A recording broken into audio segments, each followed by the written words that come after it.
Okay, so we're gonna continue listening a little more about this coronavirus and what's happening in the states with it and what happened with it and what could have been prevented and it's gonna be a lot of finger pointing.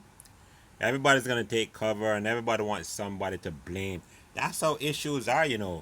Last year no one was getting blamed, but now a lot of people getting blamed for this thing. So somebody got to take the blame. That's life. Whether you're innocent or not, there has to be a fall guy or fall people. You know what I'm saying? Okay, let's roll. That time that you bought, the argument is that you bought yourself some time. You didn't use it to prepare hospitals. You didn't use it to ramp up testing. Right now, you're so disgraceful. It's so disgraceful the way you say that. Let me just listen. I just went over it. I just went over it. In an unprecedented crisis. Nobody thought we should do it, and when I did it. But what did you do with the time that you bought? You know the we month did. of February. That We did. Gap. What do you do? Month of February. What do you do when you have no case in the whole United States? When you excuse me, you reported it. 0 cases, 0 deaths on January 17th. February, the entire January. I said in January. Your video has a complete gap. On January 30th. What did your administration do in February with the time that your travel ban bought A lot. A lot. And in fact, we'll give you a list. What we did, in fact, part of it was up there. We did a lot. Look. You know you're a fake. You know that. Your whole network, the way you cover it, is fake. And most of you, and not all of you, but the people are wise to you. That's why you have a lower approval rating than you've ever had before, times probably 3. And when you ask me that question, let me ask you this: Why did Biden apologize? Why did he write a letter of apology? No, that's very important. Why did the Democrats think that I acted too quickly? You know why? Because they really thought that I acted too quickly. We have done a great job. Now, I could have kept it open. And I could have done what some countries are doing. They're getting beat up pretty badly. I could have kept it open. I thought of keeping it open because nobody's ever heard of closing down a country, let alone the United States of America. But if I would have done that, we would have had hundreds of thousands of people that would right now be dead. We've done this right, and we really have done this right. The problem is the press doesn't cover it the way it should be. Go ahead. One more question, Steve. Go ahead. First and foremost, this is CBS's Paula Reed, and you should know her name, and she should be applauded because this is a clinic in good journalism. She's also yet another example of Trump crumbling when pitted against a powerful woman, which seems to be among the defining themes of his presidency. As for the exchange, what becomes increasingly clear with every passing second is that Trump has no response for what his administration did in February. The only talking point he can lean on is the supposed travel ban from China. But here's the thing. A, that was in January, not February as Paula Reed asked. B, Trump didn't restrict travel from China. The policy simply prohibited non-U.S. citizens who had traveled to China within the last 2 weeks from entering the U.S. Meanwhile, Americans who had the virus were still free to spread it uninhibited once they arrived.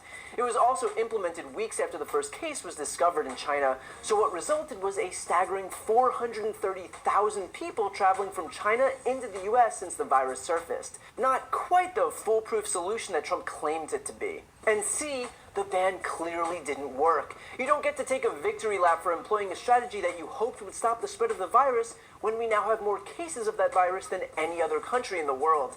That's not how victory laps work.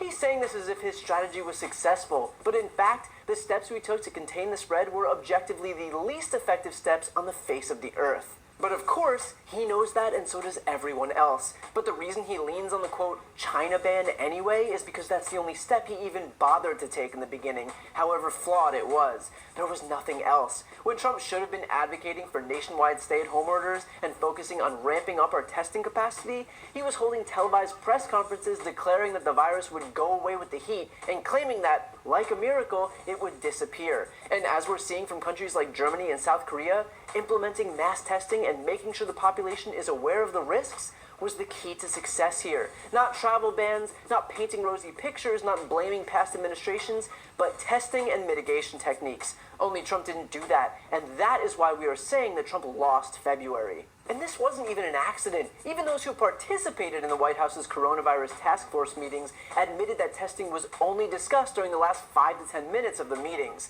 The fact is that this administration's sole job, before everything else, is to keep Americans safe. But they wasted the most precious days during the outset of the pandemic not pursuing the known solution, which was testing.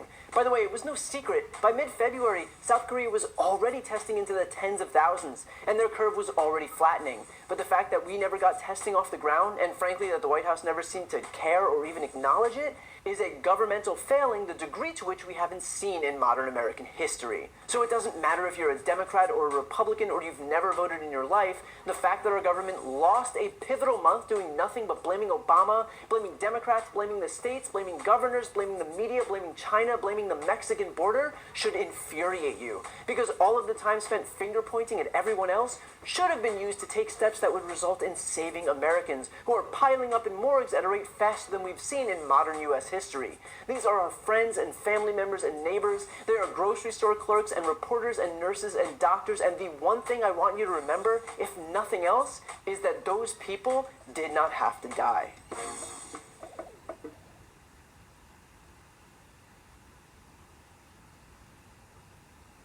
Let me just ask you said the other day in the cabinet room with African American leaders, you've got to get away from politics. You were down in Charleston last night using the word hoax when talking about Democrats. Somebody now is dead from this. Do you regret that kind of talk? No. Hoax referring to the action that they take to try and pin this on somebody because we've done such a good job. The hoax is on them. I'm not talking about what's happening here. I'm talking what they're doing. That's the hoax. That's just a continuation of the hoax, whether it's the impeachment hoax or the Russia hoax. This is what I'm talking about. Certainly not referring to this. How could anybody refer to this? This is very serious stuff. But the way they refer to it, because these people have done such an incredible job. And I don't like it when they are criticizing these people, and that's the hoax. That's what I'm talking about. If you had Trump pretending he never called a global pandemic a hoax, even though he did it in front of tens of thousands of people on your bingo card, then today is your lucky day. Because, to be clear, not only did he say it, but it was in front of an arena full of people and televised to the entire nation. One of my people came up to me and said, Mr. President, they tried to beat you on Russia. That didn't work out too well. They couldn't do it. They tried the impeachment hoax. That was on a perfect conversation. They tried anything. They tried it over and over. They've been doing it since you got in. It's all turning. They lost. It's all turning. Think of it. And this is their new hoax. But, you know, we did something that's been pretty amazing. We're 15 people in this massive country. And because of the fact that we went early, we could have had a lot more than that. We're doing great. Our country is doing so great. We are so unified. But now he says that the real hoax was the media criticizing the president while he was obviously taking this very seriously. So seriously, in fact, that he was hosting campaign rallies as news of the outbreak was exploding into the press and the global markets were tanking. That's how you know that coronavirus truly had Trump's undivided attention. To be clear, if Trump experienced criticism, it was for his denials that this should be taken seriously. It was for his sowing doubt and confusion when he should have been offering reassurance and facts. It was for moments like exactly this one, where he can't even bring himself to respond to a global pandemic without lashing out at anyone who he perceives as disloyal. Because, per usual, it's always about himself. And it wasn't just his behavior at these rallies. It's the fact that Trump spent the last 3 years decimating our defenses put in place for this exact situation. Only weeks ago, he proposed a 19% cut to the CDC, including a 10% cut to public health scientific services, a 3% cut to public health preparedness and response programs, and a roughly 7% cut to global health programs. Trump fired the head of global health security at the National Security Council and never bothered filling that role. He then ordered the NSC's entire entire global health security unit shut down. The Trump administration forced the CDC to stop funding epidemic prevention activities in 39 out of 49 countries, including China, by refusing to allocate money to a program that began as part of the government's response to the Ebola outbreak in 2014.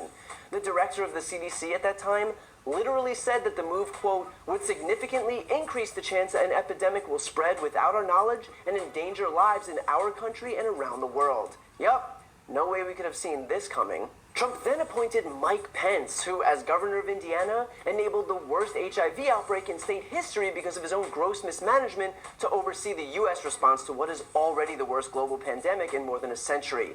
In Indiana, unusually high cases of HIV began to appear in November of 2014, and it wasn't until March of 2015 that Pence deigned to declare a public health emergency and allow a needle exchange program. He even admitted that he wouldn't make any decisions without praying on the issue, which seems like a totally effective use of time when people are dying. During the Ebola outbreak in 2014, Trump even tweeted, "Obama just appointed an Ebola czar with zero experience in the medical area and zero experience in infectious disease control. A total joke." Only to then appoint Mike Pence as the coronavirus czar. And I don't want to be unfair here, so I'll just use Trump's own words in saying that such an appointment is a total joke. And of course, Trump went on to continue undermining his own argument by likening this quote-unquote hoax to Russia and impeachment. In other words, Trump is trying to disprove the reporting on coronavirus by likening it to two other actual and legitimate events. The Russia scandal wasn't a hoax. Mueller's investigation literally showed that Trump's campaign cooperated with Russian officials looking to help Trump win in 2016. And impeachment wasn't a hoax. The inquiry and trial showed beyond a shadow of a doubt that Trump extorted a foreign country for help in the next election and then orchestrated a large-scale, top-down cover-up to prevent investigators from finding out about it. At this point, it's a guarantee that if Trump calls something a hoax, it's unequivocally true. So I get why Trump would want to promote this revisionist history, but his tired attempts at gaslighting aren't going to change the facts here, which are that instead of offering leadership, Trump has fanned the flames of division and confusion. And yet again, he's made a bad problem even worse.